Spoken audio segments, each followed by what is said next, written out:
Hey guys, Caleb with White Metal Games here. Today's studio update is, technically his name is Callus Typhon. He is a first captain of Death Guard. Death Guard are a Space Marine chapter.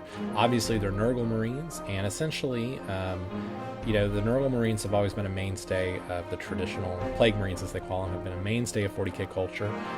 They're kind of the chosen sons of Nurgle himself. And they're just a wonderful looking model. In this particular case, the client contacted us because he wanted us to convert the original Callus Typhon model into a Alpha Legion model. So we're calling this guy Typhus Alpha, and the client in this particular case is using him in his Alpha Legion army.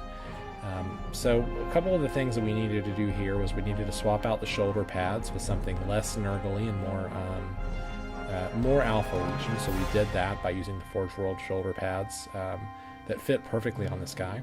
We also removed any sort of iconography that was very, very clearly Death Guard. So for example, on the knee pads there, we took away the 3 dots, which generally symbolize the fly of Nurgle. The other fun thing here is that on the lower legs, we also worked on some sculpting. If you look closely, you'll see some scales there that are not part of the original model. This was a modification that we added to bring it into the Alpha Legion's Hydra theme. Generally, the model was kept for the most part alone. The client liked the sickle, liked the head. But if you look closely in the very center of the torso, you'll see that we added in a spare an Alpha Legion symbol there. And this was harvested from another shoulder pad. So we basically bought a set of the shoulder pads and just used them for symbols anywhere we liked, and used them to hide any sort of iconography that was reminiscent of the Death Guard. So now you just have a really fun looking model. This guy was painted up to a gold level. This is characterized by every portion of the model receiving a little bit of detail and generally a highlight. So for example, the eyes there seem to glow, the metals seem to have a sparkle to them. And in addition, the nice thing about Alpha Legion is that you get to work with blues and greens, kind of cobalt metallics, shifting colors. As it moves around, you can kind of see different hints of blue and green.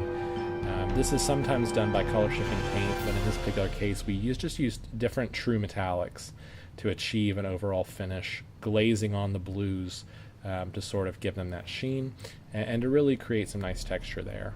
The sickle in particular has a nice blended effect where it blends up from the tip of the blade all the way up to the base of the blade. So this is a fun character model. It's going to be a nice addition to this client's army. Models like this are nice because you can commission them at a higher level, spend a little bit more on the centerpiece models of your collection, and for the regular models you can do them to a lower level, and that's perfectly fine. If you are a fan of this model and would like to do something like this, contact us at info@whitemetalgames.com. We'd love to do a character like this. We'd love to put him on a plinth for you so that he displays just as nicely as this one does. And this model is fully usable in game. He's detachable from that scenic base, so you can play with him, you can display him. Lots of versatility here. That's about it for now. Until next time, put your minis where your mouth is.